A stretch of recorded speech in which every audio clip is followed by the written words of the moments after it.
2 days ago, James Gunn announced his official slate for what he has planned for the DC universe, announcing a couple of big projects, but also very small and weird ones that may or may not work. The slate provoked a variety of responses. The fans of the whole universe who were still holding on to hope of getting the Snyderverse restored were absolutely fuming. Those who wanted movies about what they know, meaning only the popular characters, were disappointed. But then, there is the rest of us. See, anyone who knows me knows that I'm a huge DC fan. Like, Marvel is cool, I love Marvel, but DC got me into comic books, and honestly, DC got me into fiction overall. I don't think there is a single DC character out there I've never heard of. It has always been painful to me seeing the success of the MCU while DC movies keep crumbling again and again and again.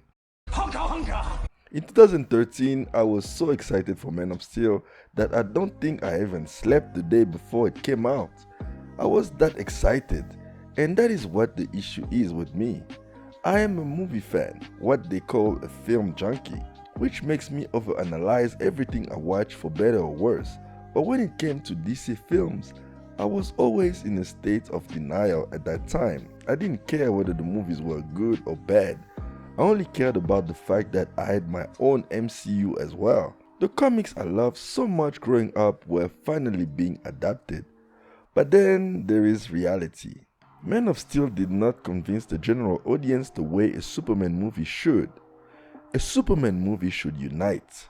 This is the least controversial character ever. He is the Boy Scouts, a force for good. A few years ago, I made a video of how Superman is not at all difficult to adapt.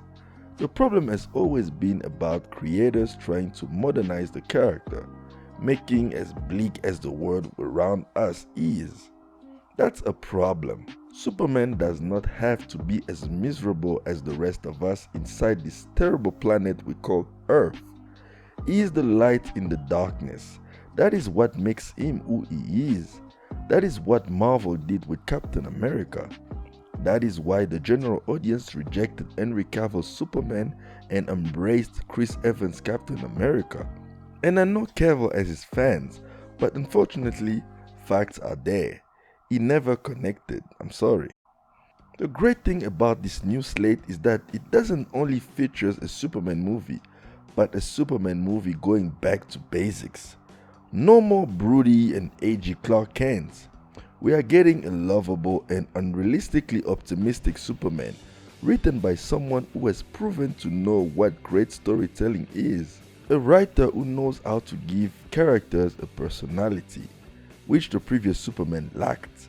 A writer who knows how to write emotional and touching stories about people, which Snyder failed to do for his Superman. Again, I just want to make it clear that I don't hate Cavill. He had his moments. Snyder's movies had their moments, but they were not what I consider peak DC. For someone who knows the potential of these characters, of this universe, we deserve much better, and I know it was time to pull the plug, and I'm glad they're finally doing that. I know James Gunn has been accused of favoritism by many for keeping all the things he worked on before the reboot, but I actually don't think it's fair. James Gunn was brought in first to fix the Suicide Squad, then he was asked to fix the whole DC because WB liked what he did with the Suicide Squad and Peacemaker. And the perfect opportunity presented itself with The Flash, as the character has the ability to reset the whole universe. With Aquaman and Shazam already set to be released as well, he didn't can the projects. He allowed them to be released and simply kept the door open for the same actors to come back. How they come back would depend on the outcome of The Flash and how their individual movies perform at the box office. As for Team Peacemaker and the Suicide Squad with the series Waller, my best guess is that they want to expand on the Project Starfish storyline from Peacemaker. The only question is how they're going to incorporate the whole reset into the main story for the universe, since the Justice League appears at the end of Peacemaker. But if they can make the reset part of the main plot in the DCU, that would be even better. Listen, Comics are weird, alright? And since comic books are getting more and more popular, it is time for comic book movies to get weirder as well. I mean, we are already dealing with the multiverse over at Marvel, and now DC will deal with timelines being erased and universes being reset.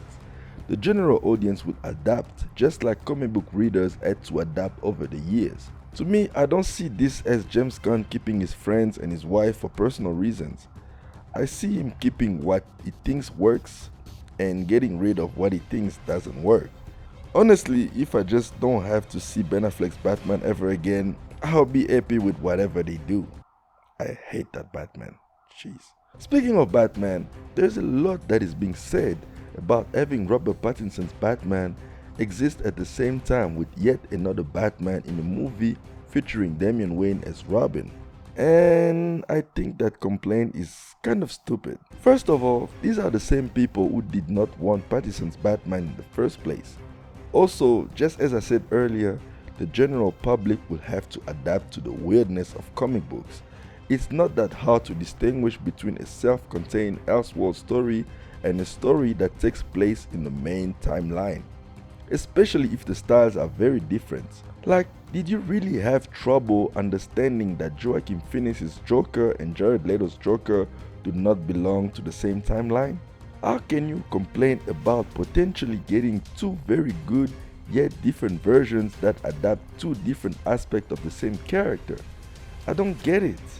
Pattinson can keep focusing on the detective side of Batman and make it a big and epic crime saga, while James Gunn's DC Universe gives us Batman dealing with fatherhood and a bad family that we have all been craving for years. The other great thing about this slate is that not only does it connect everything through animation, movies, games and TV shows, but it gives the spotlight to smaller characters, which we have been begging for DC to do for years. A Swamp Thing horror movie is something that could be a low budget yet well crafted film and could be very refreshing in this world full of big blockbusters.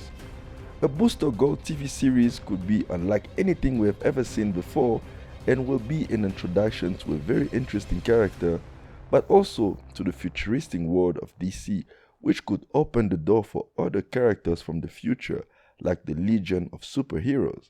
The fact that characters will be jumping from animation to film while being voiced and played by the same actors is honestly exciting. I cannot wait to see what they do with Creature Commandos and the Authority. And while Paradise Lost doesn't sound that intriguing, if it is really the Game of Thrones with Amazon's type of series that James Gunn has promised, I think it could be special.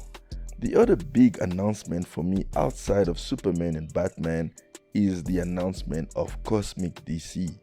Between Supergirl, Woman of Tomorrow and the Green Lantern Corps series, DC is going to get really cosmic. And if they really do Woman of Tomorrow justice based on the comic they are adapting it from, it could be one of the best sci-fi movies ever made within the comic book movie genre. I'm a bit disappointed that the Green Lantern series takes place mostly on Earth because it means it won't be as cosmic as it should be, but I'm just glad we are getting that Al Jordan and Jon Stewart dynamic, and hopefully Jessica Cruz can show up, and I know Kyle Rayner and Guy Gardner will definitely be there, but just for the sake of diversity, I hope we get Jessica Cruz as well. And maybe even Simon Baz, who is the first Muslim Green Lantern and will be really great to have at some point, because I think they are all just cool characters and deserve the spotlight as well. Guys, at the end, DC needed this.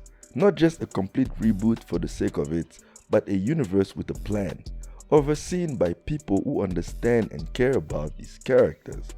And anyone who gives a spotlight to lesser known characters like the Authority, while also trying to do the popular characters justice, is definitely the man for the job. That man is James Gunn, and I guarantee you his DC universe will succeed. This was Fredillo, and I'll see you soon.